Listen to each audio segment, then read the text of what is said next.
السلام عليكم ورحمة الله وبركاته. ازيكم يا حبايبي؟ نعمل ايه النهارده؟ ان شاء الله معانا مع وصفة جديدة مع سلمى وماما. هنعمل ايه النهارده يا سلمى؟ اندومي. سلمى قالت لي يا ماما عايزة معاكي اندومي. طبعا احنا ما بنجيبش الاندومي اللي بره خالص، بنعمله في البيت. قلنا نوريكم طريقتنا اللي احنا بنعمل بقى في البيت. يلا تشوفوا معانا طريقتنا بنعملها ازاي. معايا هنا شوربة مرقة دجاج او مرقة لحمة عادي اللي عندكم متوفرة. معانا هنا مكرونة سباكيتي، كيس مكرونة سباكيتي. معانا هنا كمان بهارات، ملح، كاري، بهارات لحمه، كركم، كمون. اي بهارات انتوا عايزين برضو حطها براحتكم. عايزين تحطوا مرقه جاهزه براحتكم برضو، بس انا بفضل البهارات دي بتبقى طعمها بصراحه جميل وحلو خالص.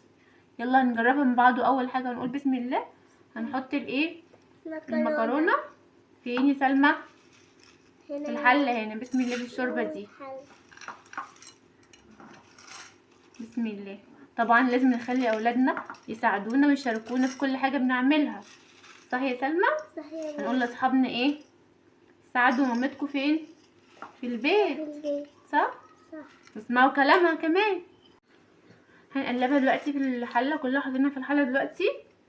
هنحط كمان معاها البهارات اللي احنا قلنا عليها. بسم الله. متقلقوش، كله دلوقتي هيختلط مع بعض. هنرفعه على البوتاجاز دلوقتي بعد ما حطينا البهارات كلها. هنرفعه على البوتاجاز.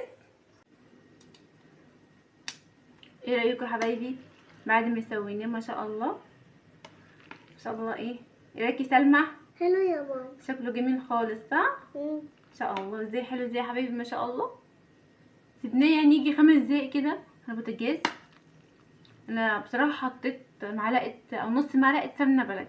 اللي عايز يحط زيت حط زيت، اللي عايز يحط سمنه بلدي ده طعم وريحه جميله اكتر يعني ما شاء الله. هنصب في الطبق دي يا سلمى، في الطبق دي يا سلمى، عشان سلمى دوت تقول لكم ايه رايكم. متحمسه يا سلمى؟ يا ماما. انا كمان متحمسه جدا ادوق. يلا نقول ايه؟ بسم الله. يلا مستعدين ندوق؟ سلمى مستعده وانا مستعده. ما شاء الله ريحته جميله. شوفوا شكله عامل ازاي. الاندومي الحقيقي بجد يعني لو عملتوه لاطفالكم، لو انت مثلا نفسكم في الاندومي بالليل كده تعملوه في البيت نص كيس مكرونه بكيس مكرونه، يعني مش هياخد معاك وقت خالص، يعني 5 دقايق 10 دقايق بالكتير يعني. بسم الله. قولي بسم الله الاول. ايه الاخبار؟ طعمه حلو.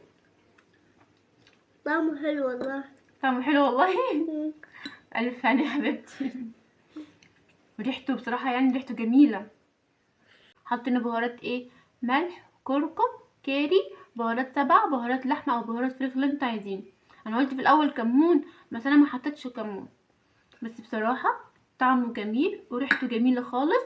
ما شاء الله اللهم بارك. وشكله عامل زي الاندومي بجد يعني ما شاء الله. اللون الاصفر ده ما شاء الله عليه ده من الكاري والكركم، مديها لون اكنه لون الايه الجاهز من بره. ما شاء الله اللهم بارك يعني. الف هنا على البوكو يا حبايبي. سلمى من ساعتها ما شاء الله حبته خالص. طعمه جميل قوي يا ماما بجد، احسن من اللي بره واحسن من الجاهز. قولوا لنا رايكم في ايه وجربوه في البيت.